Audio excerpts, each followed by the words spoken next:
Hello everyone, I am पारस और आज हम कवर करेंगे सॉल्यूशन चैप्टर। ठीक है, तो सबसे पहले देख लेते हैं solution are homogenous mixture of two और मोर देन टू कंपोनेंट्स। तो बेसिकली सॉल्यूशन क्या होता है? सॉल्यूशन होमोजेनस मिक्सचर होता है दो या दो से ज्यादा कंपोनेंट्स का।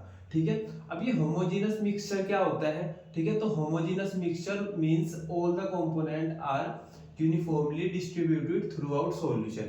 तो होमोजेनियस मिक्सचर क्या होता है कि जब जो हमारे पास कंपोनेंट है जिनसे मिलके सॉल्यूशन बना है वो यूनिफॉर्मली डिस्ट्रीब्यूटेड हो सॉल्यूशन में, तो उसको हम होमोजेनियस मिक्सचर बोल देते हैं। ठीक है, अब हमारे पास हमने ऐसा बोला कि जो हमारे पास सॉल्यूशन होता है वो टू और मोर देन टू कंपोनेंट्स का मिक्सचर होता है। तो वो जो टू कंपोनेंट्स हैं उनमें से एक होगा सॉल्वेंट, एक होगा सॉल्यूट। अब जो ज्यादा क्वांटिटी में है उसको हम बोल देंगे सॉल्वेंट। ठीक है, कैसे? मतलब जो ज्यादा क्वांटिटी में, लार्ज क्वांटिटी में होगा उसको हम सॉल्वेंट बोल देंगे, जो स्मॉल क्वांटिटी में होगा उसको हम सॉल्यूट बोल देंगे। ठीक है, अब हमको क्या करना है कि पूरे सॉल्यूशन चैप्टर में बाइनरी सॉल्यूशन के बारे में पढ़ना है। ठीक है, अब बाइनरी सॉल्यूशन क्या होते हैं? Binary solution is composed of two components. Basically जो हमारे पास वो वाले सॉल्यूशन जिनमें बस टू कंपोनेंट्स होते हैं, एक सॉल्यूट एक सॉल्वेंट, उनको हम बाइनरी सॉल्यूशन बोलते हैं। एग्जाम्पल जैसे हम इथेनॉल इन वाटर, हमने वाटर में इथेनॉल को मिक्स कर दिया। ठीक है, अब हमारे पास आता है कि हमारे पास ये हमने बेसिकली पढ़ा कि सॉल्यूशन क्या होता है। अब हमारे पास आता है टाइप्स ऑफ सॉल्यूशन। अब टाइप्स ऑफ सॉल्यूशन देख लेते हैं। तो टाइप्स ऑफ सॉल्यूशन हमारे पास बेसिकली थ्री टाइप्स के होते हैं: गैसियस सॉल्यूशन, लिक्विड सॉल्यूशन और सॉलिड सॉल्यूशन। अब गैसियस सॉल्यूशन वो वाले सॉल्यूशन होंगे जिनमें सॉल्वेंट गैस होगी। लिक्विड सॉल्यूशन वो वाले होंगे जिनमें सॉल्वेंट लिक्विड होगा। और सॉलिड सॉल्यूशन वो होंगे जिसमें सॉल्वेंट सॉलिड होगा। अब देखो जहां पे क्या हुआ, गैसेस सॉल्यूशन हमको देखना है तो गैसेस सॉल्यूशन थ्री टाइप्स के हो सकते हैं कि जब हमारे पास सॉल्वेंट गैस हो लेकिन सोल्यूट भी गैस ही हो, मतलब सोल्यूट भी गैस सॉल्वेंट भी गैस। इसका एग्जांपल है O2। जब हम O2 को N2 में मिक्स करा देंगे तो हमारे पास एक गैसेस सॉल्यूशन का फॉर्मेशन हो जाएगा। ठीक है, अब हमारे पास सेकंड टाइप का क्या होता है कि हमारे पास हम गैस में मिक्स करा दे कोई लिक्विड, तो भी हमारे पास गैसेस सॉल्यूशन बनेगा, जिसका एग्जांपल है क्लोरोफॉर्म इन N2। मतलब अगर हम N2 में क्लोरोफॉर्म को मिक्स करा दे तो हम हमारे पास गैसेस सॉल्यूशन का फॉर्मेशन हो जाएगा। इसके बाद आता है कि अगर हम गैस में मिक्स करा दे कोई सॉलिड, जैसे कैम्फर होता है, अगर हम उसको N2 नाइट्रोजन में मिक्स करा दे तो भी हमारे पास गैसियस सॉल्यूशन का फॉर्मेशन हो जाएगा। ठीक है, फिर आते हैं हमारे पास लिक्विड सॉल्यूशन। लिक्विड सॉल्यूशन कौन से होते हैं? जिनमें हमारे पास सॉल्वेंट लिक्विड होता है। तो एक बार हम लिक्विड में गैस मिक्स कराएंगे, लिक्विड में लिक्विड मिक्स कराएंगे और लिक्विड में सॉलिड मिक्स कराएंगे। तो जब हम गैस को लिक्विड में मिक्स कराएंगे तो हमारे पास इसका एग्जांपल है O2 इन H2O। मतलब जब हम H2O में ऑक्सीजन मिक्स करा देंगे। ठीक है, फिर हम liquid liquid ethanol in water, water में हमने इथेनॉल मिक्स कराया, लिक्विड सॉल्यूशन बन गया।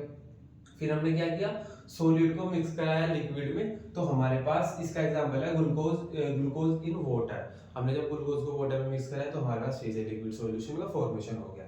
इसके बाद आता है हमारे पास सॉलिड सॉल्यूशन। सॉलिड सॉल्यूशन कौन से होते हैं? जिनमें सॉलिड सॉल्वेंट जो होता है वो सॉलिड होता है। ठीक है, तो हम क्या करेंगे, गैस को सॉलिड में मिक्स कराएंगे, गैस को सॉलिड के साथ मिक्स कराएंगे। एग्जांपल है H2 इन PD, मतलब पैलेडियम में हम H2 गैस को मिक्स कराएंगे। ये सॉलिड सॉल्यूशन का एग्जांपल हो गया। इसके बाद हमारे पास आता है जब हम लिक्विड को सॉलिड में मिक्स कराते हैं, तो इसमें हमारे पास एग्जांपल आता है amalgam of mercury with Na। जब हम अमलगम ऑफ मरकरी को सोडियम के साथ मिक्स कराते हैं तो हमारे पास सॉलिड सॉल्यूशन का फॉर्मेशन होता है। इसके बाद आता है हमारे पास जब हम सॉलिड को सॉलिड में मिक्स कराते हैं, है ना। अब सुनने में तो ऐसा बहुत अजीब सा लगता है कि सॉलिड को सॉलिड में मिक्स करा रहे हैं, हाँ, लेकिन ये भी हमारे पास सॉल्यूशन बनता है जब हम सॉलिड को सॉलिड में मिक्स कराते हैं। इसका एग्जांपल है जब हम गोल्ड में कॉपर को मिक्स कराते हैं। ठीक है, इसके बाद आता है हमारे पास कंसंट्रेशन ऑफ सॉल्यूशन। कंसंट्रेशन क्या होती है हमारे पास कि हमारे पास जो सॉल्यूशन है जो कि सॉल्यूट और सॉल्वेंट से मिलके बना हुआ है, उसमें सॉल्यूट की अमाउंट कितनी है ये हमको बताता है कंसंट्रेशन। ठीक है, अब हम सेवन मेथड है हमारे पास कंसंट्रेशन फाइंड आउट करने के: mass percentage, mass by volume percentage, volume percentage, parts पर मिलियन, मोल फ्रैक्शन, मोलैरिटी और मोलैरिटी। ठीक है, ये 7 तरीके हमारे पास, हम किसी भी सॉल्यूशन की जो कंसंट्रेशन है वो इनसे ही फाइंड आउट करते हैं। ठीक है, तो पहला होता है हमारे पास मास परसेंटेज, इसको हम W/W से डिनोट करते हैं। ठीक है, ये होता है अमाउंट ऑफ सोल्यूट इन ग्राम। इसमें हम क्या कहते हैं कि जो हमारे पास सोल्यूट है उसको हम ग्राम में लेते हैं। ठीक है, present in 100 gram of solution, मतलब हमारे पास जो 100 ग्राम ऑफ सॉल्यूशन होगा उसमें कितना अमाउंट है सोल्यूट का, ठीक है, इसको हम बोलते हैं मास परसेंटेज। इसका फॉर्मूला होता है मास ऑफ कंपोनेंट। कंपोनेंट कौन कौन से हो सकते हैं, सोल्यूट हो सकता है, सॉल्वेंट हो सकता है। अगर हमको सोल्यूट की मास परसेंटेज चाहिए होगी तो हम मास ऑफ सोल्यूट ले लेंगे, अगर सॉल्वेंट की चाहिए होगी तो हम मास ऑफ सॉल्वेंट ले लेंगे, ठीक है। तो बेसिकली हमको अगर हम एक जनरल वे में फॉर्मूला लिखते हैं कि मास of component upon total mass of solution into 100, ठीक है। कंपोनेंट की जगह पे हम सोल्यूट ले लेंगे अगर हमको मास परसेंटेज सोल्यूट की चाहिए होगी, ठीक है। सॉल्वेंट की चाहिए होगी हम कंपोनेंट की जगह पे सॉल्वेंट ले लेंगे, ठीक है। बाकी total mass of solution same ही रहेगा, ठीक है। इसके बाद आता है हमारे पास मास बाय वॉल्यूम परसेंटेज, इसको हम डिनोट करते हैं W/V से, ठीक है। ये होता है मास ऑफ सोल्यूट इन ग्राम। इसमें भी जो हमारे पास सोल्यूट का मास होगा वो ग्राम में ही होगा। Dissolve in 100 ml of solution, वहां पे क्या था 100 ग्राम, यहाँ पे 100 ml ऑफ सॉल्यूशन, ठीक है। तो हमारे पास 100 ml ऑफ सॉल्यूशन में कितना ग्राम ऑफ सोल्यूट है, इसको हम मास बाय वॉल्यूम परसेंटेज बोल देते हैं, ठीक है। इसका फॉर्मूला है W/V is equal to mass of component. Again component की जगह पे हम सोल्यूट भी ले सकते हैं, सॉल्वेंट भी। अगर हमको मास बाय वॉल्यूम परसेंटेज चाहिए होगी सोल्यूट की तो हम यहाँ पे ले लेंगे मास ऑफ सोल्यूट, अगर सॉल्वेंट की चाहिए होगी तो मास ऑफ सॉल्वेंट ले लेंगे, ठीक है। Upon total volume of solution, यहाँ पे क्या आता है टोटल मास ऑफ सॉल्यूशन, यहाँ पे क्या है टोटल वॉल्यूम ऑफ सॉल्यूशन, जिसको लेंगे हम ml में, ठीक है, इनटू 100। तो ये हो जाएगा हमारे पास मास बाय वॉल्यूम परसेंटेज, ठीक है। इसके बाद आता है वॉल्यूम परसेंटेज, इसको हम डिनोट करते हैं V/V से। ये होता है volume of solute in ml dissolve in 100 ml of solution. हमारे पास 100 ml ऑफ सॉल्यूशन है, उसमें हमारे पास सोल्यूट ml में कितना प्रेजेंट है, ठीक है। तो हम यहाँ पे लेंगे सोल्यूट को ml में लेंगे, ठीक है। तो इसका फॉर्मूला क्या होता है V/V परसेंटेज, इसको हम डिनोट करते हैं V/V से, ठीक है। फॉर्मूला होता है volume of component upon total volume of solution, ठीक है। तो ये ml में होगी, total volume of solution ml में होगी, और यहाँ पे अगेन कंपोनेंट की जगह पे हम सोल्यूट ले लेंगे अगर हमको सोल्यूट की वॉल्यूम परसेंटेज निकालनी होगी।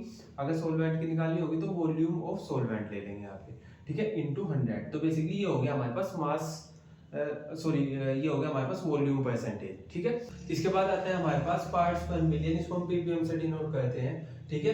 क्या होता है number of part of solute present in 1 million parts of solution, ठीक है। इसका फॉर्मूला क्या है ppm is equal to number of part of solute upon total number of part of all component of the solution into 10 की power 6। तो ये हो गया हमारे पास ppm का फॉर्मूला, ठीक है। इसके बाद आता है हमारे पास मोल फ्रैक्शन। मोल फ्रैक्शन क्या होता है ratio of number of mole of one component to the total mole of all component. हमारे पास सॉल्यूशन है, उसमें एक सोल्यूट होगा एक सॉल्वेंट होगा, तो हमको जिसका मोल फ्रैक्शन निकालना होगा उसके mole upon total mole of solution, मतलब सोल्यूट के मोल अपॉन सॉल्वेंट के मोल। देखो जैसा हमारे पास हमको मोल फ्रैक्शन निकालना है A का, तो हमने क्या किया A के मोल अपॉन A के मोल प्लस B के मोल। अगर हमको B का मोल फ्रैक्शन निकालना होगा तो हम क्या करेंगे B के मोल अपॉन A के मोल प्लस B के मोल। हमारे पास A और B सोल्यूट प्लस सॉल्वेंट है जो हमारे पास सॉल्यूशन का फॉर्मेशन कर रहे हैं, ठीक है। अच्छा अब जो हमारे पास मोल फ्रैक्शन होता है A का प्लस B का इज इक्वल टू 1 होता है बाइनरी सॉल्यूशन में, ठीक है। हमारे पास एक सॉल्यूशन है, उसमें एक सोल्यूट है एक सॉल्वेंट है, तो जो सोल्यूट का मोल फ्रैक्शन होगा उसमें अगर हम ऐड करेंगे सॉल्वेंट का मोल फ्रैक्शन तो वो इज इक्वल टू 1 हो जाएगा, ठीक है। तो बेसिकली ये हमारे पास मोल फ्रैक्शन। अब इसके बाद आता है मोलैरिटी। तो मोलैरिटी क्या होती है number of mole of solute dissolve in 1 litre of solution.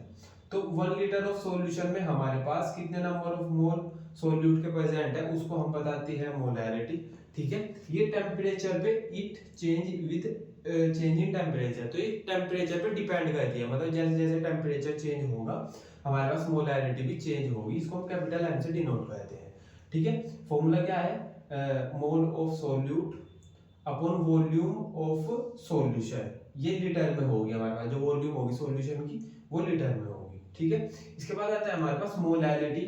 Molarity को हम स्मॉल m से डिनोट करते हैं, ठीक है। देख लेते हैं क्या होता है number of mole of solute पर केजी ऑफ सॉल्वेंट। यहाँ पे हम देख लेते हैं कि 1 लीटर में कितने मोल ऑफ सोल्यूट है।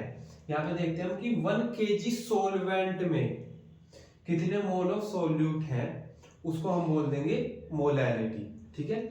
इसका फॉर्मूला होता है moles of solute upon mass of solvent. देखना ध्यान से देखना कि यहाँ पे वॉल्यूम ऑफ सॉल्यूशन था, यहाँ पे है मास ऑफ सॉल्वेंट, ये लीटर में थी और ये है केजी में, किलोग्राम में, ठीक है। ये टेम्परेचर पे डिपेंड नहीं करती, ठीक है। तो बेसिकली ये हो गया हमारे पास मोलैलिटी।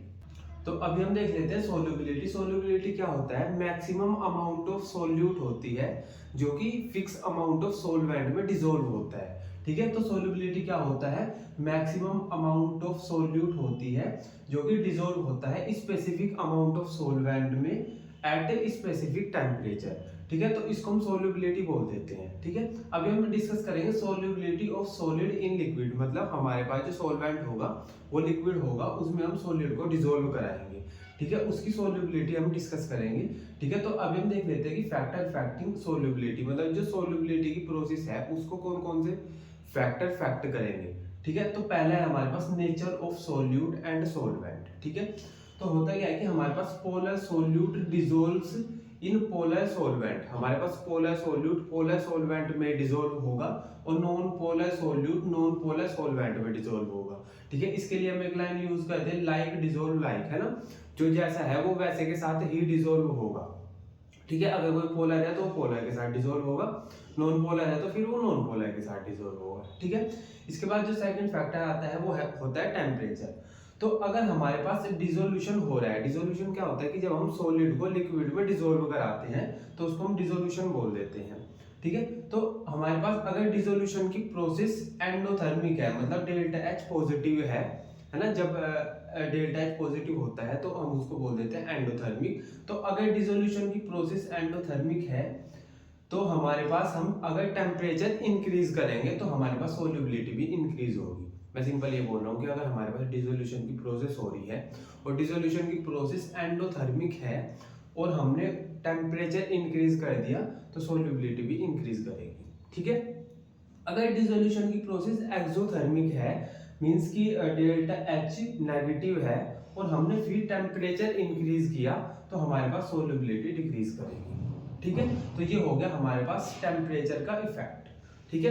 अब बात करें अगर हम प्रेशर की, तो प्रेशर यहाँ पे डोंट हैव सिग्निफिकेंट इफेक्ट, क्योंकि हमारे पास जो ये होता है सॉलिड होता है, हम क्या कर रहे हैं सॉलिड को लिक्विड में डिसॉल्व करा रहे हैं और सॉलिड क्या होता है हाई इनकम्प्रेसिबल होता है वो, ठीक है। तो इसलिए उस पर प्रेशर का इफेक्ट नहीं पड़ता, ठीक है। तो ये हो गया हमारे पास सोल्यूबिलिटी सॉलिड इन लिक्विड, जब हम सॉलिड को लिक्विड में डिसॉल्व करा रहे हैं, ठीक है। इसके बाद आता है हमारे पास solubility of gas in liquid. अब हम क्या करेंगे, किसी गैस को लिक्विड में डिसॉल्व कराएंगे, ठीक है। तो यहाँ पे सबसे पहले हम इफेक्ट पढ़ेंगे, यहाँ पे भी हमने इफेक्ट पढ़े, 3 इफेक्ट पढ़े हमने यहाँ पे भी। तो सबसे पहले पढ़ेंगे हम प्रेशर का इफेक्ट क्या होता है इस पे, ठीक है। तो the solubility of gas increase with increase in pressure. तो अगर हम प्रेशर इंक्रीज कर रहे हैं तो गैस की सोल्यूबिलिटी भी इंक्रीज होगी, क्लियर है, ठीक है। इसके अंदर एक लॉ आता है हेनरी लॉ। हेनरी लॉ क्या बोलते हैं हमको कि the partial pressure of gas O in vapour phase is proportional to mole fraction of gas in solution, ठीक है। तो प्रेशर हमारे पास मोल फ्रैक्शन के डायरेक्टली प्रोपोर्शनल होता है, ये पॉइंट बताया हमको हेनरीज लॉ ने, ठीक है। तो हम क्या है प्रोपोर्शनलिटी का साइन हटाएंगे और हम KH लगा देंगे। KH क्या है हमारे पास हेनरी कांस्टेंट, ठीक है। तो ये हमारे पास हेनरी लॉ आ गया, ठीक है। अब यहाँ पे हमारे पास होता क्या है कि जो हमारे पास हेनरीज कांस्टेंट होता है KH हेनरीज कांस्टेंट होता है, वो डायरेक्टली वो इनवर्सली प्रोपोर्शनल होता है सोल्यूबिलिटी के। मींस कि अगर हमारे पास KH की वैल्यू इंक्रीज करेगी तो सोल्यूबिलिटी की वैल्यू डिक्रीज करेगी, ठीक है। तो अब हम अगर क्या कहते हैं कि हम अगर टेम्परेचर इंक्रीज करें तो हेनरीज कांस्टेंट भी इंक्रीज होगा और हेनरीज कांस्टेंट इंक्रीज होगा तो सोल्यूबिलिटी डिक्रीज होगी, ठीक है। अब इसका एक एग्जांपल क्या होता है कि जो हमारे पास aquatic species are comfortable in cold water, जो हमारे पास एक्वेटिक लाइफ होती है, फिशेज वगैरह होती है, वो कोल्ड वाटर में ज्यादा कंफर्टेबल होती है। ऐसा क्यों होता है, देखो अगर हमारे पास कोल्ड वाटर है तो टेम्परेचर तो कोल्ड वाटर का कम होगा और कोल्ड वाटर का टेम्परेचर कम होगा तो उसका जो हेनरी कांस्टेंट है वो भी कम होगा, और अगर हेनरी कांस्टेंट कम है तो सोल्यूबिलिटी ज्यादा होगी। है ना। तो यहाँ पे होता क्या है कि जो हमारे पास वाटर होता है उसमें क्या होता है कि जो ऑक्सीजन की सोल्युबिलिटी ज्यादा होती है। जो कोल्ड वाटर होता है, क्योंकि कोल्ड वाटर का टेम्परेचर कम है, हेनरी कांस्टेंट की वैल्यू इसलिए कम होती है और सोल्युबिलिटी वहां पे ऑक्सीजन की ज्यादा होती है। ठीक है, तो हम ऐसा बोल सकते हैं कि कोल्ड वाटर में जो एक्वेटिक स्पीसीज होती है वो ज्यादा कंफर्टेबल होती है। ठीक है, इतना समझ आ गया आपको। इसके बाद आती है एप्लीकेशन ऑफ हेनरीज लॉ। ठीक है, तो फर्स्ट एप्लीकेशन है प्रोडक्शन ऑफ कार्बोनेटेड वाटर। तो इसमें होता क्या है कि water is sealed under high pressure. तो जब हम कार्बोनेटेड वाटर की जो बोतल सील करते हैं वो हाई प्रेशर पे करते हैं। हाई प्रेशर होने की वजह से उसमें गैस से डिजोल्व हो जाती है। ठीक है, तो फर्स्ट ये एप्लीकेशन होगी। सेकंड हो गया in deep sea diving. Deep sea diving में क्या होता है कि scuba diver breathe air at high pressure. तो स्कूबा डाइवर डीप सी में जाते हैं और डीप सी का जो प्रेशर होता है वो हाई होता है ना, नॉर्मल सरफेस प्रेशर से। तो उनको ब्रीदिंग करनी पड़ती है वहां पे हाई प्रेशर में, है ना। तो फर्स्ट पॉइंट है scuba diver breathe air at high pressure. तो जब वो अंदर जाएंगे हाई प्रेशर पे ब्रीथ करेंगे वो, तो उससे क्या होगा, high pressure increase solubility in N2 in blood. तो हाई प्रेशर होने की वजह से जो सोल्युबिलिटी होती है N2 की ब्लड में वो इंक्रीज कर जाती है। ठीक है, when diver come to surface pressure decrease. तो वहां पे तो हाई प्रेशर था, वहां पे सोल्युबिलिटी N2 की ब्लड में इंक्रीज कर गई। ठीक है, जब वो वापस सरफेस पे आएगा तो सरफेस पे हमारे पास प्रेशर होता है वो कम होता है as compare to deep sea. ठीक है, तो क्या होगा, N2 release in blood result in formation of bubble of N2 in blood which block capillary. तो क्या होगा कि जब वो स्कूबा ड्राइवर हाई प्रेशर से कम प्रेशर पे आएगा, मतलब भाई स्कूबा ड्राइवर जब डीप सी में गया वहां का प्रेशर हाई था, जब वो सरफेस पे वापस आया तो वहां का प्रेशर कम था। ठीक है, तो होगा क्या कि जो N2 उसके ब्लड में डिसॉल्व थी उसके बबल्स बन जाएंगे और वो कैपिलरी को ब्लॉक कर देगी। ठीक है, तो यही हमने लिखा कि N2 रिलीज हो जाएगी ब्लड में और फॉर्मेशन कर देगी बबल्स का। ठीक है, और इससे हमारे पास जो कैपिलरी है वो ब्लॉक हो जाएंगी। ठीक है, ये हमारे पास second application of Henry law.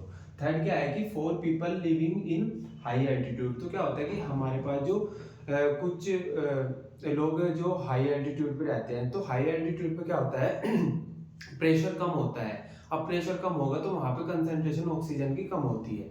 अब जब कंसंट्रेशन ऑक्सीजन की कम होगी तो जो हमारे पास ब्लड में ऑक्सीजन डिसॉल्व है वो भी कम होगी, जिसकी वजह से फिजिकली और मेंटली प्रॉब्लम आती है लोगों को, जिसको हम बोल देते हैं एनोक्सिया। ठीक है, तो ऐसे बोला हुआ है कि at high altitude low concentration of O2 in blood. तो हाई एल्टीट्यूड पे जब लोग जाते हैं तो उनके जो ब्लड में ऑक्सीजन की कंसंट्रेशन कम हो जाती है, इसको बोलते हैं हम एनोक्सिया। ठीक है, इसके बाद आता है हमारे पास vapour pressure of liquid state. इसके अंदर हम पढ़ते हैं राउल्ट्स लॉ। देख लेते हैं, for a solution of volatile liquid. Volatile liquid क्या होते हैं, जो लिक्विड वेपराइज हो जाते हैं, ठीक है, जिनकी वेपर बन जाती है, ठीक है, उनको हम वोलेटाइल लिक्विड बोल देते हैं। ठीक है, तो for a solution of volatile liquid the partial pressure of each component in a solution is directly proportional to its mole fraction. तो हमारे पास एक वोलेटाइल लिक्विड है, ठीक है, और उसका जो पार्शियल प्रेशर है वो डायरेक्टली प्रोपोर्शनल है मोल फ्रैक्शन के। ठीक है, तो हमारे पास समझ लो हमारे पास एक सॉल्यूशन है, उसमें एक सोल्यूट है, एक सॉल्वेंट है। ठीक है, तो जो हमारे पास पार्शियल प्रेशर होगा P1 वो डायरेक्टली प्रोपोर्शनल होगा x1 के, और जो पार्शियल प्रेशर होगा P2 वो डायरेक्टली प्रोपोर्शनल होगा x2 के। ठीक है, तो जब हम प्रोपोर्शनैलिटी का सिंबल हटाएंगे तो P1 नोट आ जाएगा यहाँ पे, P2 नोट यहाँ पे आ जाएगा। ठीक है, P1 नोट क्या है, vapour pressure of pure liquid 1, और P2 नोट क्या है, vapour pressure of pure liquid 2। ठीक है, तो बेसिकली ये आ गया हमारे पास P1 is equal to P1 naught into x1, P2 is equal to P naught 2 into x2। तो ये बेसिकली हमारे पास राउल्ट्स लॉ है। ठीक है, अब इसके बाद आता है डॉल्टन लॉ। डॉल्टन लॉ क्या बोलता है कि हमारे पास जो टोटल प्रेशर है वो है P1 प्लस P2। तो हमने क्या किया, P1 प्लस P2 इन दोनों को ऐड कर दिया। ठीक है, तो यहाँ पे लिखा हमने P1 into x1, sorry P1 naught into x1 plus P2 note into x2। अब हम इसकी जगह पे P1 नोट इंटू x1 की जगह पे हम लिख सकते हैं 1 माइनस x2 ये कहाँ से आया, मैंने बताया था ना कि मोल फ्रैक्शन ऑफ बाइनरी सॉल्यूशन का अगर हम मोल फ्रैक्शन ऐड करें x1 plus x2 is equal to 1 होता है, तो वहां से आ गया 1 माइनस x2, है ना। तो हमने इसकी जगह पे ये लिख दिया और इसकी जगह पे इसको सेम के सेम रहने दिया, ठीक है। तो हमारे पास टोटल प्रेशर आ जाएगा P1 plus P2 note minus P1 naught into x2। तो ये बेसिकली हमारे पास एक फॉर्मूला आ गया, ठीक है। तो अब ये हमारे पास टोटल प्रेशर आ गया, ठीक है। अच्छा, अब इसका ग्राफ देख लो एक बार। हमारे पास एक सपोज करो हमारे पास एक मिक्सचर है, उसमें मतलब हमने 2 कंपोनेंट ऐड किए हुए हैं, ठीक है। तो इनिशियल स्टेज में हमारे पास मिक्सचर में बस एक कंपोनेंट है जिसका मोल फ्रैक्शन है 1, मतलब जिसका मोल फ्रैक्शन अभी 1 है। जो दूसरा कंपोनेंट है उसका मोल फ्रैक्शन 0 है, ठीक है। तो टाइम के साथ साथ क्या हुआ कि ये डिक्रीज होता चला गया, x1 यहाँ पे 1 है, यहाँ पे x1 0 है, तो ये क्या हुआ 1 से डिक्रीज हो गया। यहाँ पे x2 0 है और टाइम के साथ ये इंक्रीज हुआ, तो x2 0 था, ये टाइम के साथ साथ 1 हो गया, तो x1 डिक्रीज हुआ, x2 इंक्रीज हुआ। तो जैसे जैसे हमारे पास यहाँ पे मोल फ्रैक्शन है x1 1 है, तो यहाँ पे इसका जो पार्शियल प्रेशर है वो P1 नोट है। तो टाइम के साथ साथ जैसे जैसे ये डिक्रीज होएगा इसका प्रेशर भी डिक्रीज होएगा। तो ये हमारे पास कुछ ऐसा मिलेगा कि एक ऐसी लाइन आएगी, मतलब ये डिक्रीज होते हुए हमने यहाँ से दिखा दिया, ठीक है। इस लाइन से हमने इसको डिक्रीज होते हुए दिखा दिया, ठीक है। और यहाँ पे क्या हो रहा है कि x2 टाइम के साथ इंक्रीज कर रहा है, तो इसका जो यहाँ पे प्रेशर है, इसका जो यहाँ पे प्रेशर है वो 0 है। x2 का प्रेशर यहाँ पे 0 है क्योंकि x2 टाइम के साथ इंक्रीज होगा, तो यहाँ से इसका प्रेशर भी इंक्रीज होना स्टार्ट हो गया। और यहाँ पे x2 का प्रेशर क्या है, इतना है P2 नोट, ठीक है। यहाँ पे P1 नोट x1 का प्रेशर है, समझ रहे हो ना भाई। इनिशियल स्टेज में हमारे पास जो मोल फ्रैक्शन है वो एक कंपोनेंट का है और यहाँ पे एक कंपोनेंट का मोल फ्रैक्शन है और इसका प्रेशर है P1 नोट। अब टाइम के साथ साथ ये कंपोनेंट 0 होगा तो इसका प्रेशर भी यहाँ पे 0 होता हुआ आ जाएगा, टाइम के साथ यहाँ पे 0 हो गया, ठीक है। यहाँ पे मोल जो कंपोनेंट 1 का मोल फ्रैक्शन है वो 0 हुआ तो इसका प्रेशर भी 0 हो गया।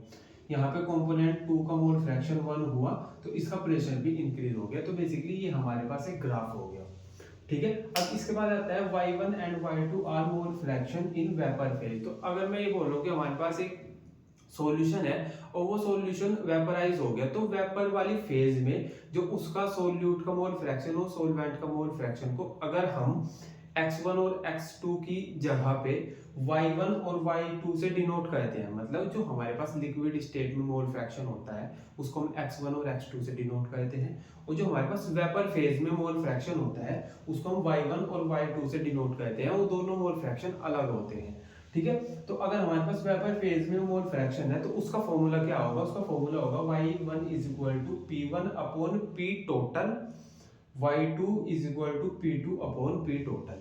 तो बेसिकली ये हमारे पास फॉर्मूलाज होंगे, ठीक है। इसके बाद आते हैं हमारे पास Raoult's law as a special case of Henry law, कि हमारे पास जो हमने हेनरी लॉ पढ़ा है, राउल्ट्स लॉ उसी का स्पेशल केस है, ठीक है। तो राउल्ट्स लॉ क्या बोलता है, the vapour pressure of a volatile component in a given solution is proportional to its mole fraction. तो ये बोलता कि जो हमारे पास वेपर प्रेशर है वो मोल फ्रैक्शन के डायरेक्टली प्रोपोर्शनल होता है, और ये फॉर्मूला दिया है राउल्ट्स लॉ ने। इसके बाद आता है हेनरी लॉ। हेनरी लॉ क्या बोलता है, solution of gas in liquid if one of component is volatile exist as a gas. तो ये हमारे पास इसने फॉर्मूला दिया P is equal to KH into X। तो ये बोलते हैं कि when KH become equal to P1 naught, अगर ये KH इस P1 नोट के इक्वल हो जाए, क्योंकि बाकी तो सब सेम ही है, तो जब KH अगर इसके इक्वल हो जाए, है ना, when KH become equal to P1, तो अगर ये इसके इक्वल हो जाए तो Raoult's law become special case of Henry law, ठीक है। तो ये राउल्ट्स लॉ इसका ही स्पेशल केस बन जाएगा, ठीक है। तो बेसिकली ये हो गया हमारे पास Raoult's law as a special case of Henry law, ठीक है। अब देख लेते हैं ideal solution and non ideal solution, ठीक है। तो आइडियल सॉल्यूशन कौन से होते हैं, अभी हमने राउल्ट्स लॉ पढ़ा, तो जो सॉल्यूशन राउल्ट्स लॉ को फॉलो करते हैं उनको हम आइडियल सॉल्यूशन बोल देते हैं, जो राउल्ट्स लॉ को फॉलो नहीं करते उनको हम नॉन आइडियल सॉल्यूशन बोल देते हैं, ठीक है। तो ऐसे लिखा हुआ है, obey Raoult's law at over temperature and concentration. जो राउल्ट्स लॉ को ओबे करते हैं उनको ideal solution, don't obey Raoult's law at over temperature and concentration. तो जो हमारे पास राउल्ट्स लॉ की बात नहीं मानते उनको हम नॉन आइडियल सॉल्यूशन बोलते हैं, जो बात मान लेते हैं उनको हमने आइडियल सॉल्यूशन बोल दिया, ठीक है। अब जो आइडियल सॉल्यूशन होता है उसमें जो हमारे पास पार्शियल प्रेशर होता है वो P1 इज इक्वल टू होता है P1 naught into x1, P2 is equal to होता है P2 नोट इंटू x2, लेकिन ये इक्वल होता है, ठीक है। अब जो नॉन आइडियल होता है ये इक्वल नहीं होता, मतलब P1 इक्वल नहीं होता P1 इंटू x2 के, P2 इक्वल नहीं होता P2 इंटू x2 के। तो हमने यहाँ पे ऐसा इसको काट के दिखा दिया कि ये इक्वल नहीं है, ठीक है। इसके बाद जो हमारे पास आइडियल सॉल्यूशन होता है उसमें जो चेंज इन h होता है, मतलब delta h is equal to 0 होता है, delta v is equal to 0 होता है, लेकिन यहाँ पे वो 0 के बराबर नहीं होता है, या तो वो 0 से ज्यादा होता है या वो 0 से कम होता है, ठीक है। तो डेल्टा h यहाँ पे 0 के इक्वल नहीं है, यहाँ पे भी डेल्टा v 0 के इक्वल नहीं है, ठीक है। अब यहाँ पे क्या होता है कि जो इंट्रैक्शन होता है ए बी मॉलिक्यूल के बीच जो इंट्रैक्शन होता है, या ए मॉलिक्यूल के बीच जो इंट्रैक्शन होता है, और जो बी के मॉलिक्यूल होते हैं उनके बीच इंट्रैक्शन होता है, वो इक्वल होता है ना। हमने ऐसा बोला ना कि भाई हमारे पास एक सॉल्यूशन है उसमें ए और बी है, ए के मॉलिक्यूल भी है बी के मॉलिक्यूल भी है, ठीक है। तो जो एक का मॉलिक्यूल जब बी के साथ होगा, ए बी इंट्रैक्शन बोल देंगे हम उसको, और जब हम ए का मॉलिक्यूल ए के साथ होगा उसको हम ए इंट्रैक्शन बोल देंगे, और जो बी का मॉलिक्यूल बी के साथ होगा उसको हम बी इंट्रैक्शन बोल देंगे। तो ये तीनों इंट्रैक्शन इक्वल ही होते हैं, लेकिन यहाँ पे A B interaction not equal to A and A B interaction, ठीक है। तो यहाँ पे मतलब आपने ना एक चीज देखी होगी कि यहाँ पे कुछ भी इक्वल नहीं है, क्योंकि यार ये जब नॉन आइडियल सॉल्यूशन है, मतलब जब ये राउल्ट्स लॉ की बात ही नहीं मानता, तो यहाँ पे कुछ भी इक्वल नहीं है, ठीक है। अब इसका एग्जांपल देख लो, अगर हम हेक्सेन को हेप्टेन के साथ मिक्स करेंगे तो हमारे पास आइडियल सॉल्यूशन बन जाएगा। अगर हम ब्रोमोइथेन को क्लोरोइथेन के साथ मिक्स करेंगे तब भी हमारे पास आइडियल सॉल्यूशन बन जाएगा। और अगर हम बेंजीन को टोल्यूइन के साथ मिक्स करेंगे तो भी हमारे पास आइडियल सॉल्यूशन का फॉर्मेशन हो जाएगा। अब वो नॉन आइडियल सॉल्यूशन, अब नॉन आइडियल सॉल्यूशन भी टू टाइप्स के होते हैं, एक में होता है पॉजिटिव डेविएशन, एक में होता है नेगेटिव डेविएशन। पॉजिटिव डेविएशन में क्या होता है कि जो हमारे पास ए बी इंटरेक्शन होता है वो कम इफेक्टिव होता है ए और ए बी इंटरेक्शन के, ठीक है। तो और नेगेटिव डेविएशन में क्या होता है कि जो ए बी इंटरेक्शन होता है वो ज्यादा इफेक्टिव होता है ए और ए बी इंटरेक्शन के, ठीक है। सेकंड क्या होता है कि यहाँ पे जो डेल्टा एच होता है वो पॉजिटिव आता है, क्योंकि पॉजिटिव डेविएशन है भाई। नॉन आइडियल को ही हमने फर्दर डिवाइड किया है पॉजिटिव डेविएशन और नेगेटिव डेविएशन में, ठीक है। तो पॉजिटिव डेविएशन में जो डेल्टा एच होता है वो पॉजिटिव होता है, डेल्टा वी होता है वो भी पॉजिटिव होता है, ठीक है। क्योंकि और दूसरा होता है नेगेटिव डेविएशन, नेगेटिव डेविएशन में क्या होता है कि डेल्टा एच नेगेटिव होता है और डेल्टा वी भी नेगेटिव होता है, ठीक है। अब इसमें क्या होता है कि पॉजिटिव डेविएशन में P1 पॉजिटिव आ जाता है ना। तो हमने यहाँ पे दिखाया हुआ है कि P1 बड़ा आएगा इससे, ठीक है।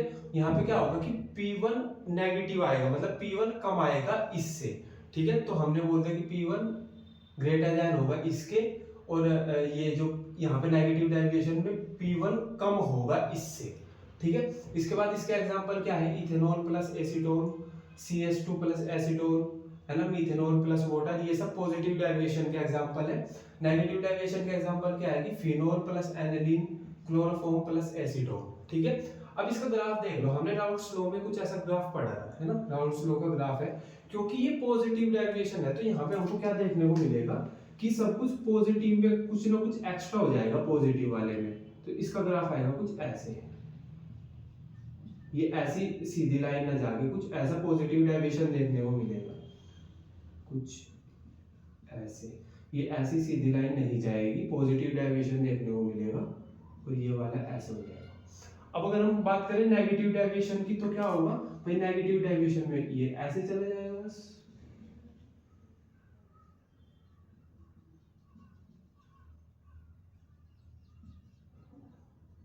तो ये हो गया हमारे पास positive deviation and negative deviation. तो अभी देख लेते हैं एज़ोट्रोप्स। एज़ोट्रोप्स क्या होते हैं, a binary mixture having same composition in liquid and vapour phase which boils at constant temperature। तो हमारे पास एज़ोट्रोप्स क्या होते हैं, बाइनरी मिक्सचर होते हैं जिनकी जो कंपोजिशन होती है वो लिक्विड फेज में और वेपर फेज में सेम ही होती है। कांस्टेंट टेम्परेचर पे, ठीक है। तो उसको हम बोल देते हैं एज़ोट्रोप्स, ठीक है। Azeotropes have sharp boiling point like pure liquid. तो जैसे हमारे पास कोई प्योर लिक्विड होता है, सॉल्वेंट होता है, उसका एक कांस्टेंट बॉइलिंग पॉइंट होता है, वैसे ही हमारे पास जो एज़ोट्रोप्स होते हैं उनका भी एक कांस्टेंट बॉइलिंग पॉइंट होता है, ठीक है। Components of azeotropes can't be separated by fractional distillation. तो हमारे पास जो कंपोनेंट्स होते हैं एज़ोट्रोप्स के, उनको हम सेपरेट नहीं कर सकते फ्रैक्शनल डिस्टिलेशन से, ठीक है। इसके बाद हमारे पास टाइप्स आते हैं एज़ोट्रोप्स के। तो एज़ोट्रोप्स टू टाइप्स के होते हैं, minimum boiling azeotropes and maximum boiling azeotropes. तो मिनिमम बॉइलिंग एज़ोट्रोप्स जो होते हैं, minimum boiling azeotropes is formed by solution which show large positive deviation. तो वो वाले सॉल्यूशन इसको फॉर्म करते हैं जो लार्ज पॉजिटिव डेविएशन शो करते हैं, ठीक है। इसका एग्जांपल है 95% ethanol by volume in water. तो जो हमारे पास सॉल्यूशन बनता है 95% इथेनॉल का वाटर के साथ, वो मिनिमम बॉइलिंग एज़ोट्रोप्स का एग्जांपल है, ठीक है, ठीक है। तो अब ये जो मिनिमम बॉइलिंग एज़ोट्रोप है, मिनिमम बॉइलिंग एज़ोट्रोप्स का ग्राफ ये है। इसमें हमको क्या दिखाई दे रहा है कि यहाँ पे लार्ज पॉजिटिव डेविएशन हुआ है, ठीक है। यहाँ पे लार्ज पॉजिटिव मैंने अभी भी समझाया था, पॉजिटिव डेविएशन क्या होता है, नेगेटिव डेविएशन क्या होता है। तो ये हमारे पास मिनिमम बॉइलिंग एज़ोट्रोप का ग्राफ है, ठीक है। इसमें सिंपल हमने पॉजिटिव डेविएशन दिखाया हुआ है, ठीक है। इसके बाद आता है maximum boiling azeotropes formed by solution which show large negative deviation, ठीक है। तो जो हमारे पास सॉल्यूशन नेगेटिव डेविएशन शो करते हैं उसको हम बोल देते हैं मैक्सिमम बॉइलिंग एज़ोट्रोप्स, ठीक है। इसका एग्जांपल है 68% HNO3 को जब हम मिक्स करते हैं 32% H2O बाय मास, ठीक है। तो हमने एक सॉल्यूशन प्रिपेयर किया जिसमें 68% HNO3 है और 32% H2O है, ठीक है।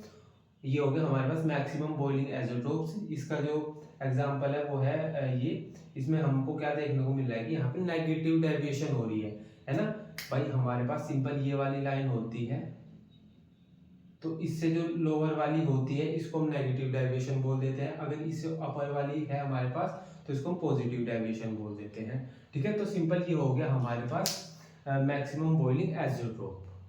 तो अभी देख लेते हैं हमारे पास कोलिगेटिव प्रॉपर्टीज क्या होती हैं। तो the properties of solution which depend only on number of solute particles. तो सॉल्यूशन की वो वाली प्रॉपर्टीज जो केवल सोल्यूट के पार्टिकल्स के नंबर पे डिपेंड करती है उसको हम कोलिगेटिव प्रॉपर्टी बोलते हैं, ठीक है। तो वो वाली प्रॉपर्टी जो डिपेंड करती है only number of solute particles पे, ठीक है, उसको हम कोलिगेटिव प्रॉपर्टी बोलते हैं। ये 4 टाइप्स की होती है, जिनमें से फर्स्ट है हमारे पास relative lowering of vapour pressure, ठीक है। तो फर्स्ट पॉइंट है non volatile solute added in solvent vapour pressure decrease. तो हम क्या कहते हैं कि हमारे पास जो जब नॉन वोलेटाइल सोल्यूट को हम ऐड करते हैं सॉल्वेंट में। अब नॉन वोलेटाइल सोल्यूट क्या होता है, जिसकी वेपर नहीं बनती, ठीक है। तो जब हम नॉन वोलेटाइल सोल्यूट को ऐड करते हैं सॉल्वेंट में तो उसका वेपर प्रेशर होता है वो डिक्रीज हो जाता है। मतलब जो हमारे पास सॉल्वेंट था उसका जितना वेपर प्रेशर था उसमें हमने फिर सोल्यूट ऐड किया तो जितना उसका वेपर प्रेशर था वो पहले से कम हो जाएगा, है ना, वेपर प्रेशर डिक्रीज हो जाएगा, ठीक है। फर्स्ट पॉइंट ये है हमारे पास, ठीक है। तो अब हमारे पास हम किसको किस चीज से डिनोट करेंगे, एक बार ये देख लो। ये पी नोट है vapour pressure of pure solvent, ठीक है। स्टार्टिंग में जो हमारे पास प्योर सोलवेंट था उसका वेपर प्रेशर हम पी नोट से दिखाएंगे, ठीक है। फिर हमने जब उसमें कुछ सोल्यूट ऐड कर दिया, हमने नॉन वोलेटाइल सोल्यूट ऐड किया उसमें, तो हमारे पास सॉल्यूशन बन गया। तो वेपर प्रेशर ऑफ सॉल्यूशन दिखाएंगे हम पी से, ठीक है। काई 1 है मोल फ्रैक्शन ऑफ सोलवेंट और काई 2 है मोल फ्रैक्शन ऑफ सोल्यूट, ठीक है।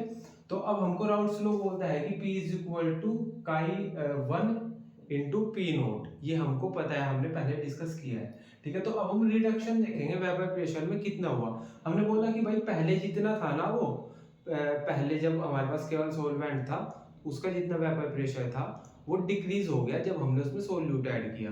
तो पहले हमने मान लिया कि पी नोट था, उसमें फिर माइनस किया हमने पी, मतलब पहले वेपर प्रेशर ऑफ प्योर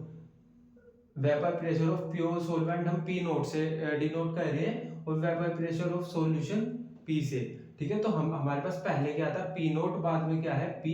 तो हमने क्या किया, रिडक्शन इन वेपर प्रेशर देखा, हमने क्या किया इनिशियल वाले में से बाद वाले को माइनस कर दिया, P naught minus P is equal to आ गया हमारे पास पी नोट का पी नोट लिख लिया हमने, और पी क्या होता है काई वन इंटू पी नोट। तो यहाँ पे हमने ये पी की वैल्यू यहाँ से यहाँ पे रख दी, तो हमारे पास ये आ गया। ठीक है, अब पी नोट माइनस पी को हम चेंज इन वेपर प्रेशर लिख सकते हैं, है ना। ठीक है, अब हमने यहाँ से पी नोट कॉमन ले लिया, तो हमारे पास बचा वन माइनस काई वन। ठीक है, अब हम इस पी नोट को इधर ले गए इसके नीचे, तो delta P upon P naught is equal to one minus chi one हो गया हमारे पास। अब हमको पता है कि chi one plus chi two is equal to one होता है, तो हमने वन माइनस काई वन की जगह पे काई टू लिख दिया। ठीक है, तो अब टोटल आ गया हमारे पास, फाइनल फॉर्मूला आ गया relative lowering of vapour pressure का फाइनल फॉर्मूला ये है जो कि आपको याद रखना है। ठीक है, अब ये x2 क्या है, ये मोल फ्रैक्शन ऑफ सोल्यूट है। अब मोल फ्रैक्शन हम सोल्यूट के कैसे निकालते हैं, मोल फ्रैक्शन अगर हमको सोल्यूट का निकालना होगा तो हम क्या करेंगे, mole of solute upon mole of solute plus mole of solvent, उनको ऐड कर देंगे। तो हमने ऐसे किया, x2 को की जगह पे हमने लिखा mole of solute upon mole of solvent plus mole of solute. ठीक है, अब अगर मैं ये बोल रहा हूँ कि हमारे पास एक डाइल्यूट सॉल्यूशन है, मतलब उसमें वाटर बहुत ज्यादा है, तो हम ऐसा बोलते हैं कि जो N1 है मोल ऑफ सोलवेंट है वो बहुत ज्यादा होगा, है ना, N2 से। मतलब जो मोल ऑफ सोल्यूट होंगे वो बहुत कम होंगे, मोल ऑफ सोलवेंट बहुत ज्यादा होंगे, तो हम इसको नेग्लिजिबल मान लेंगे N2 को। तो हमारे पास फॉर्मूला क्या आ जाएगा, P naught minus P upon P naught is equal to N2 upon N1, N2 upon N1। N2 को हमने बेस में N2 को हमने नेग्लिजिबल मान लिया, तो हमने यहाँ पे केवल N1 लिख लिया क्योंकि हमारे पास कैलकुलेशन इजी हो जाए। ठीक है, अब अगर मैं बोल दूं कि मोल कैसे निकालते हैं हम, तो मोल निकालने का क्या फॉर्मूला होता है, वेट अपॉन मोलर मास। तो हमने क्या किया, N2 के मोल निकाले, मतलब जो हमारे पास 2 था सोल्यूट, तो हमने क्या किया सोल्यूट के मोल निकालने W2 अपॉन M2। ठीक है, और सोलवेंट के मोल निकालने M1 अपॉन M2, है ना। समझ आया ना ये आपको, तो ये हमारे पास फाइनल फॉर्मूला बन गया। तो आपको relative lowering of vapour pressure का कौन सा फॉर्मूला याद रखना है, ये वाला फॉर्मूला याद रखना है, क्योंकि अगर आपके पास ये वाला फॉर्मूला याद रखोगे आप इससे ये वाला इजीली बना लोगे, और इससे फिर आप ये वाला इजीली बना लोगे। ठीक है, अगर है ना, तो ऐसे इजी रहेगा। अगर आप सारे याद करोगे तो फिर भूल जाओगे। ठीक है, तो ये हो गया हमारे पास finally relative lowering of vapour pressure का फाइनल फॉर्मूला। आप ये भी याद कर सकते हो, और फिर अगर आपको याद ही करना है फिर आप ये भी कर लो, ये भी कर लो। ठीक है, या ऐसे कर लो, ये वाला याद कर लो, इससे फिर आप ये वाला बना लो। ठीक है, अब इसके बाद आता है हमारे पास सेकेंडरी कोलिगेटिव प्रॉपर्टी, जिसको बोलते हैं एलिवेशन ऑफ बॉइलिंग पॉइंट। ठीक है, तो इसके अंदर हम क्या कहते हैं, when a non volatile solute, non volatile solute मतलब जिसकी वेपर नहीं बनती, तो when a non volatile solute is added to solvent the boiling point of solution become higher. तो हम ऐसा बोल रहे हैं कि जब भी हमारे पास एक सॉल्वेंट है उसका कुछ बॉइलिंग पॉइंट होगा, तो अगर हम उसमें नॉन वोलेटाइल सोल्यूट ऐड कर रहे हैं तो उसका बॉइलिंग पॉइंट पहले से ज्यादा हो जाएगा। ठीक है, इसी को हम एलिवेशन ऑफ बॉइलिंग पॉइंट बोलते हैं। ठीक है, the difference in boiling point, है ना, इस डिफरेंस को ही, भाई पहले उसका कुछ बॉइलिंग पॉइंट था, हमने उसमें नॉन वोलेटाइल सॉल्यूट ऐड किया, उसका बॉइलिंग पॉइंट इंक्रीज कर गया, तो जो ये डिफरेंस आया इसी को हम बोलते हैं एलिवेशन ऑफ बॉइलिंग पॉइंट। ठीक है, इतना समझ आ गया आपको, है ना। अब हमारे पास जो एलिवेशन होता है, एक बार इसका ग्राफ है, ये एक बार प्लीज ग्राफ समझ लो इसका। हमारे पास ग्राफ है, हमारे पास यहाँ पे वेपर प्रेशर है और टेम्परेचर का ग्राफ है। तो हमने क्या लिया, हमने एक सोलवेंट लिया, और हमने सोलवेंट का जैसे जैसे टेम्परेचर इंक्रीज किया तो इसका वेपर प्रेशर इंक्रीज हो गया। भाई हमने क्या किया, सोलवेंट लिया एक, जैसे जैसे हमने इसका टेम्परेचर इंक्रीज किया वैसे वैसे इसका वेपर प्रेशर इंक्रीज हो गया। अब एक पॉइंट ऐसा आया कि इसका जो वेपर प्रेशर है वो एटमॉस्फेरिक प्रेशर के इक्वल आ गया। ठीक है, यहाँ पे ये वाला पॉइंट ऐसा आ गया, तो हम इसको बोल देंगे टी बी नोट, मतलब बॉइलिंग पॉइंट ऑफ सोलवेंट। ठीक है, इसको बोल दिया हमने बॉइलिंग पॉइंट ऑफ सोलवेंट। ठीक है, फिर हमने क्या लिया, हमने इस सोलवेंट में कोई सोल्यूट ऐड कर दिया, नॉन वोलेटाइल सोल्यूट ऐड कर दिया, तो हमारे पास सॉल्यूशन बन गया। हमने फिर उसका टेम्परेचर बढ़ाया तो इसका कुछ ग्राफ ऐसे आया, टेम्परेचर के साथ साथ इसका वेपर प्रेशर इंक्रीज करने लगा। ठीक है, तो अब इसमें भी एक पॉइंट ऐसा आएगा जब इसका वेपर प्रेशर एटमॉस्फेरिक प्रेशर के इक्वल हो जाएगा, और इस वाले पॉइंट को हम बोल देंगे टी बी, मतलब बॉइलिंग पॉइंट ऑफ सॉल्यूशन। अब जो इन दोनों का डिफरेंस होगा उसको हम बोल देंगे delta T B, elevation of boiling point. तो ये इसका ग्राफ हो गया। ठीक है, तो आपको सिंपल इतना पॉइंट याद रखना है कि हमारे पास एक सॉल्वेंट है, उसका बॉइलिंग पॉइंट कुछ होगा, अगर हम उसमें नॉन वोलेटाइल सॉल्यूट ऐड कर देते हैं तो उसका जो बॉइलिंग पॉइंट है वो इंक्रीज कर जाएगा। ठीक है, और जो चेंज इन बॉइलिंग पॉइंट होगा उसी को हम एलिवेशन ऑफ बॉइलिंग पॉइंट बोल देंगे। ठीक है, इतना समझ आया। अब अगर हमारे पास कोई डाइल्यूट सॉल्यूशन है तो उसमें जो हमारे पास एलिवेशन ऑफ बॉइलिंग पॉइंट होगा वो होगा delta TB directly proportional of molality, है ना, ये क्या है, मोलैलिटी है। ठीक है, तो हमारे पास डेल्टा टीबी डायरेक्टली प्रोपोर्शनल होगा मोलैलिटी के। ठीक है, जिसको हम डिनोट करते हैं एम से, फिर हम प्रोपोर्शनैलिटी का साइन हटाएंगे और इसकी जगह पे के भी लिख देंगे। ठीक है, तो हमारे पास फाइनल फॉर्मूला आ जाएगा delta TB is equal to K B into M. K B क्या है यहाँ पे, मोलर एलिवेशन कांस्टेंट, जिसकी यूनिट है केल्विन केजी मोल इनवर्स। ठीक है, तो ये हमारे पास फाइनल फॉर्मूला हो गया एलिवेशन ऑफ बॉइलिंग पॉइंट का। ठीक है, अब ये जो हमारे पास m है मोलैलिटी, ये है हमारे पास मोलैलिटी, ये m है हमारे पास, m है हमारे पास मोलैलिटी। ठीक है, अब अगर हम मोलैलिटी का फॉर्मूला यहाँ पे खोल दे तो आ जाएगा फिर delta T B is equal to K B into W two into 1000 upon M two into W one. W2 क्या है, वेट ऑफ सोल्यूट है, W1 क्या है, वेट ऑफ सोलवेंट है, M2 क्या है, मोलर मास ऑफ सोल्यूट है। ठीक है, तो फाइनल आपको ये वाला फॉर्मूला याद रखना है। ठीक है, इस वाले फॉर्मूले से आप इसे ये वाला फॉर्मूला इजीली बना लोगे। तो ये हो गया हमारा basically elevation of boiling point. तो अभी हम देख लेते हैं थर्ड कोलिगेटिव प्रॉपर्टी जो है डिप्रेशन ऑफ फ्रीजिंग पॉइंट। ठीक है, तो क्या होता है, freezing point of a substance is the temperature at which vapor pressure of liquid phase is equal to vapor pressure of solid phase। मतलब वो वाला टेम्परेचर जिसपे लिक्विड फेज का जो वेपर प्रेशर है वो सॉलिड फेज के वेपर प्रेशर के इक्वल हो जाए, उसको हम फ्रीजिंग पॉइंट ऑफ सब्सटेंस बोलते हैं। ठीक है, इसको ऐसे समझो कि हमारे पास ना एक फ्रोजन सॉल्वेंट है, एक फ्रोजन सॉल्वेंट है हमारे पास, एग्जांपल जैसे आइस। ठीक है, तो हमने क्या किया, जैसे जैसे उसका टेम्परेचर इंक्रीज किया तो उसका ऐसा कुछ ग्राफ आया और वो टाइम के साथ साथ उसका वेपर प्रेशर इंक्रीज हो गया। हमारे पास आइस है, हमने जैसे जैसे उसका टेम्परेचर इंक्रीज किया तो उसका वेपर प्रेशर इंक्रीज हो गया। ठीक है, फिर हमने एक सॉल्वेंट लिया और जैसे जैसे हमने सॉल्वेंट का टेम्परेचर डिक्रीज किया तो कुछ ऐसा ग्राफ आया और उसका वेपर प्रेशर डिक्रीज हुआ। जैसे जैसे हमने सॉल्वेंट का टेम्परेचर डिक्रीज किया वैसे वैसे उसका वेपर प्रेशर भी डिक्रीज कर गया। अब एक पॉइंट आएगा जब जो हमारे पास सॉल्वेंट है उसका वेपर प्रेशर, एक पॉइंट आएगा जब सॉल्वेंट का वेपर प्रेशर जो हमारे पास आइस था उसके वेपर प्रेशर के इक्वल हो जाएगा और उस पॉइंट को बोल देंगे हम टी एफ। टी एफ क्या है कि फ्रीजिंग पॉइंट ऑफ सॉल्वेंट। ठीक है, फ्रीजिंग पॉइंट ऑफ सॉल्वेंट। फिर हमने क्या किया, जो हमारे पास सॉल्वेंट था उसमें सॉल्यूट ऐड कर लिया तो हमारे पास सॉल्यूशन बन गया। फिर हमने सॉल्यूशन का जैसे जैसे टेम्परेचर डिक्रीज किया वैसे वैसे उसका वेपर प्रेशर भी डिक्रीज हुआ और एक पॉइंट आया जिसपे हमारे पास जो सॉल्यूशन का वेपर प्रेशर था वो आइस के वेपर प्रेशर के इक्वल हो गया और हमको इस वाले पॉइंट को हमने बोल दिया T F, freezing point of solution. अब जो इन दोनों का डिफरेंस है, जो इन दोनों का डिफरेंस है उसी को हम डिप्रेशन ऑफ फ्रीजिंग पॉइंट बोलते हैं। ठीक है, हमने ऐसे ही यहाँ पे लिखा हुआ है कि जब vapour pressure of liquid phase is equal to, भाई ये लिक्विड है तो जब vapour pressure of liquid phase equal to vapour pressure of solid phase. अब यहाँ पे हमने आइस लिया था तो जब आइस का वेपर प्रेशर लिक्विड के वेपर प्रेशर के इक्वल होएगा तो जो हमारे पास पॉइंट आएगा उसको हम टी नोट एफ बोल देंगे।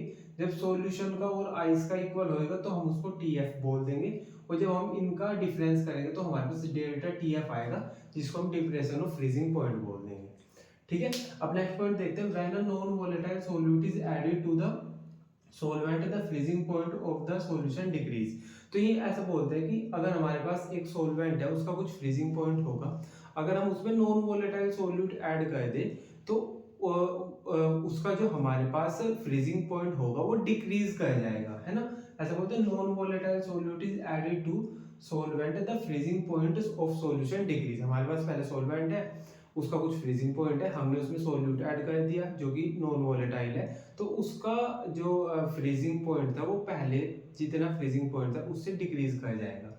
ठीक है, डिप्रेशन ऑफ फ्रीजिंग पॉइंट। अच्छा, ये हमारे पास इसी को हम डिप्रेशन ऑफ फ्रीजिंग पॉइंट बोलते हैं कि पहले उसका कुछ फ्रीजिंग पॉइंट था, हमने उसमें सॉल्यूट ऐड किया तो उसका जो फ्रीजिंग पॉइंट था वो डिक्रीज कर गया। इसी चेंज को हम डिप्रेशन ऑफ फ्रीजिंग पॉइंट बोलते हैं, जो कि होता है डिप्रेशन इज फ्रीजिंग पॉइंट, मतलब डेल्टा टीएफ डायरेक्टली प्रोपोर्शनल होता है मोलैरिटी के, इसको हम एम से डिनोट करते हैं। अब हम यहाँ से प्रोपोर्शनैलिटी का सिंबल हटाने के लिए के एफ से इसको मल्टीप्लाई कर देंगे तो हमारे पास फाइनल फॉर्मूला आ जाएगा delta T F is equal to K F into M.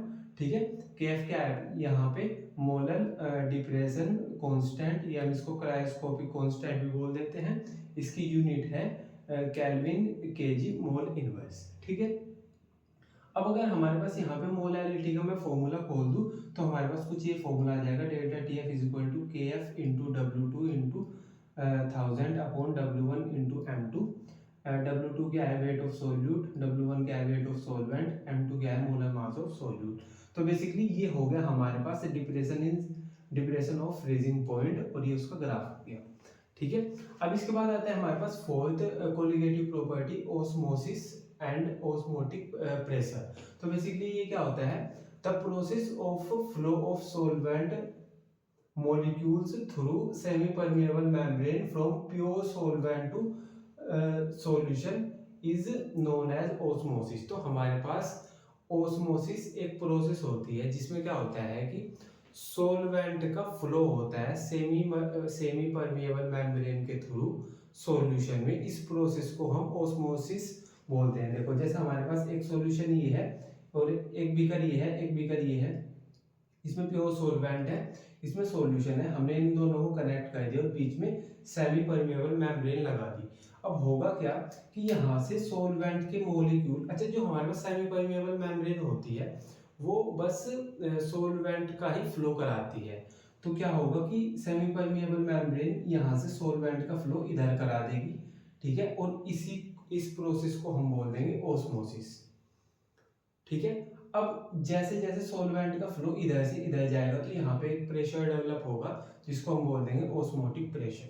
ठीक है, क्लियर है। तो आपको एक तो ये वाला पॉइंट याद रखना है कि जो सेमी मेम्ब्रेन होती है वो ओनली सॉल्वेंट का फ्लो कराती है। ठीक है, तो हमने ऐसे बोला कि the process of flow of solvent molecule through semi permeable membrane from pure solvent to solution is known as osmosis. ठीक है, अब जो सेमी परमेबल मेम्ब्रेन होती है ये नेचुरल भी होती है, ये सिंथेटिक भी होती है। नेचुरल जो होते हैं उसको बोलते हैं पार्चमेंट और सिंथेटिक को बोलते हैं हम सेलोफेन। ठीक है, अब ये बोलते हैं the hydrostatic pressure which develop on an account of osmosis is known as osmotic pressure. तो हमने ऐसा बोला था कि जैसे जैसे इधर सॉल्वेंट का फ्लो इधर से इधर होगा तो यहाँ पे एक प्रेशर डेवलप होगा जिसको हम ऑस्मोटिक प्रेशर बोल देंगे। ठीक है, अब ये जो ऑस्मोटिक प्रेशर होता है इसको हम डिनोट करते हैं पाई से, है ना, पाई से, और इसका फॉर्मूला होता है pi is equal to C R T, और सी क्या है यहाँ पे मोलैरिटी। ठीक है, अब मोलैरिटी का अगर मैं फॉर्मूला खोल दूं तो ये आ जाएगा W2RT upon V into M2। ठीक है,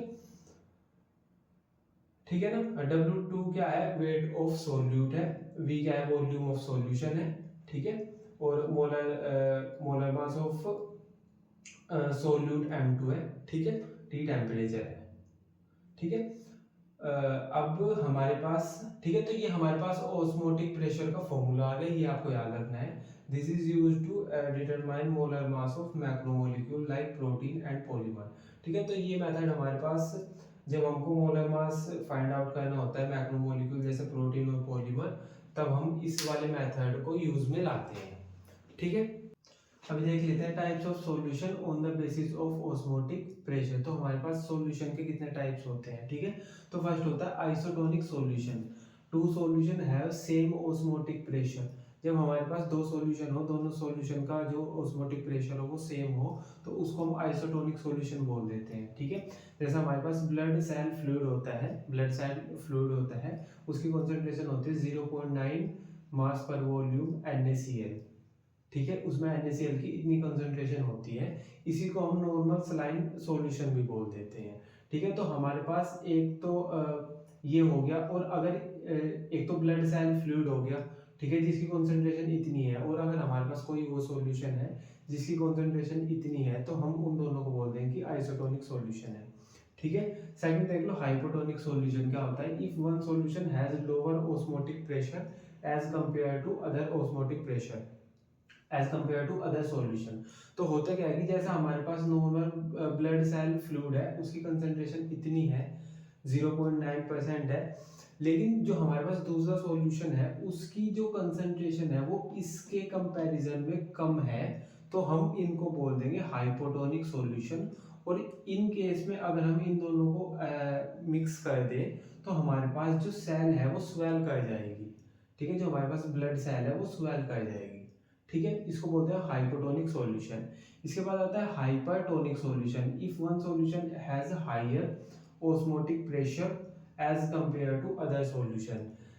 जब हमारे पास दो सॉल्यूशन हो और एक सॉल्यूशन का जो ऑस्मोटिक प्रेशर है वो हाई हो दूसरे कंपैरिजन में, तो उसको हम हाइपरटोनिक सॉल्यूशन बोलते हैं। जैसे हमारे पास फिर वही एग्जांपल है कि हमारे पास जो ब्लड सेल फ्लूइड होता है उसकी कंसंट्रेशन है 0.9%। ठीक है, अब अगर हम इसके साथ कोई और सॉल्यूशन ले और उसकी जो कंसंट्रेशन है वो 0.9 से ज़्यादा हो, तो हम इसको हाइपरटोनिक सॉल्यूशन बोल देंगे। ठीक है, और जब हम इन दोनों को साथ में रखेंगे तो हमारे पास जो सेल है, जो हमारे पास ब्लड सेल है, वो श्रिंक कर जाएगी, सुगड़ जाएगी। ठीक है, तो ये हो गया हमारे पास हाइपरटोनिक सॉल्यूशन। ठीक है, इसके बाद एक टॉपिक आता है रिवर्स ऑस्मोसिस। रिवर्स ऑस्मोसिस क्या होता है कि हमारे पास क्या है कि हमारे पास एक साइड तो हमारे पास प्योर वाटर है, दूसरी साइड हमारे पास सोल्ट वाटर है। ठीक है, मतलब इसमें सोल्यूट ऐड हुआ है। ठीक है, और हमने क्या किया, इन दोनों के बीच में सेमी परमेबल मेम्ब्रेन लगा दी, जो कि हमारे पास सॉल्वेंट का फ्लो कराती है।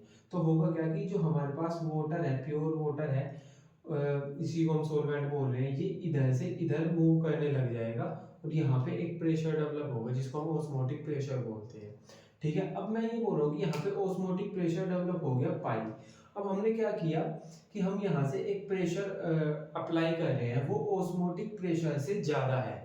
जब हम वो अप्लाई करेंगे तो क्या होगा कि जो सोलवेंट के मॉलिक्यूल इधर से इधर आ रहे थे उनका फ्लो रुक जाएगा।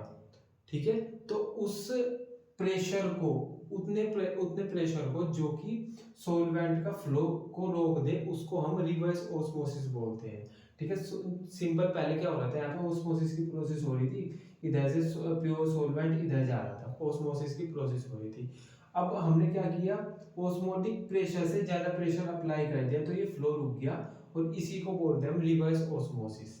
ठीक है, तो यहाँ पे हमने ऐसे लिखा है, if a pressure larger than osmotic pressure is applied to the solution side. तो हमने क्या किया, सॉल्यूशन साइड पे ऑस्मोटिक प्रेशर से ज्यादा प्रेशर अप्लाई कर दिया, तो क्या होगा, pure solvent flow out of solution through semi permeable membrane. तो जो हमारे पास क्या होगा कि जो प्योर सोलवेंट का फ्लो हो रहा था सॉल्यूशन की साइड, वो रुक जाएगा। ठीक है, इसी को बोल देते हैं हम रिवर्स ऑस्मोसिस। ठीक है, अब ये काम में आता है डीसैलिनेशन ऑफ सी वाटर। ठीक है, तो ये हो गया हमारे पास रिवर्स ऑस्मोसिस। अभी देख लेते हैं एबनॉर्मल मोलर मास क्या होता है। तो एबनॉर्मल मोलर मास के अंदर देखते हैं हम एसोसिएशन। एसोसिएशन में क्या होता है कि हमारे पास जो सॉल्यूशन है उसमें जो हमारे पास नंबर ऑफ पार्टिकल्स है वो डिक्रीज कर जाते हैं, जिसकी वजह से हमारे पास जो कोलिगेटिव प्रॉपर्टी है वो भी डिक्रीज कर जाती है। ठीक है, ऐसे ही हमने लिखा हुआ है कि it leads to decrease in number of particles in solution, कि जो हमारे पास नंबर ऑफ पार्टिकल्स है सॉल्यूशन के अंदर वो डिक्रीज कर जाते हैं, result in decrease of colligative property. तो हमारे पास इसीलिए कोलिगेटिव प्रॉपर्टी भी डिक्रीज कर जाती है। ठीक है, तो यहाँ पे हमारे पास CH3COOH है, तो इसने क्या किया, जब इसका एसोसिएशन होगा तो ये डाइमर का फॉर्मेशन कर देगा। ठीक है, इसका स्ट्रक्चर कुछ ऐसे होगा। ठीक है, तो यहाँ पे हमारे पास क्या है कि दो मॉलिक्यूल मिल जाएंगे। CH3COOH, CH3COOH मिलकर डाइमर का फॉर्मेशन कर लेंगे। तो अब हुआ क्या कि यहाँ पे पहले दो मॉलिक्यूल थे CH3COOH के, लेकिन अब एक डाइमर का फॉर्मेशन हो गया। अब नंबर ऑफ पार्टिकल तो कम हो गए, पहले दो थे अब एक हो गया। ठीक है, तो बेसिकली यहाँ पे यही होता है कि नंबर ऑफ पार्टिकल्स होते हैं वो डिक्रीज हो जाते हैं। ठीक है, इसी को हम एसोसिएशन बोलते हैं। एग्जांपल देख लो, ethanoic acid in benzene form dimer. ठीक है, तो इथेनोइक एसिड बेंजीन के साथ जब मिलता है तो डाइमर का फॉर्मेशन कर लेता है। इससे होता क्या है कि जो हमारे पास मोलर मास होता है वो जो हमारे पास पहले मोलर मास था, अब जो नए वाला मोलर मास आया वो उससे ज्यादा होता है। जैसे अब नया मोलर मास है 120 है, और पहले जो नॉर्मल मोलर मास था वो 60 था।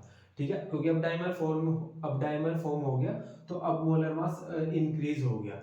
ठीक है, तो हम इसी को एबनॉर्मल मोलर मास बोलते हैं। ठीक है, हम इसी को एबनॉर्मल मोलर मास बोलते हैं। ठीक है, इसके बाद आता है डिसोसिएशन। डिसोसिएशन में क्या होता है कि जो नंबर ऑफ पार्टिकल्स होते हैं सॉल्यूशन में वो इंक्रीज कर जाते हैं। ठीक है, इसी की वजह से कोलिगेटिव प्रॉपर्टी भी इंक्रीज कर जाती है। ठीक है, तो ऐसे लिखा है, it leads to increase in number of particles in solution, result in increase of colligative property. ठीक है, ठीक है, तो नंबर ऑफ पार्टिकल इंक्रीज कर जाते हैं तो कोलिगेटिव प्रॉपर्टी भी इंक्रीज कर जाती है। ठीक है, जैसे हमारे पास KCl है, इसका डिसोसिएशन होगा K पॉजिटिव प्लस Cl में डिसोसिएट हो जाएगा। ठीक है, इसका एग्जांपल देखो, KCl in water dissociate into K positive and Cl negative. तो यहाँ पे क्या होता है कि यहाँ पे हमारे पास जो पहले मोलर मास था वो 74.5 था। अब जो नया मोलर मास आया है वो है 37.25। यहाँ पे मोलर मास कम हो गया।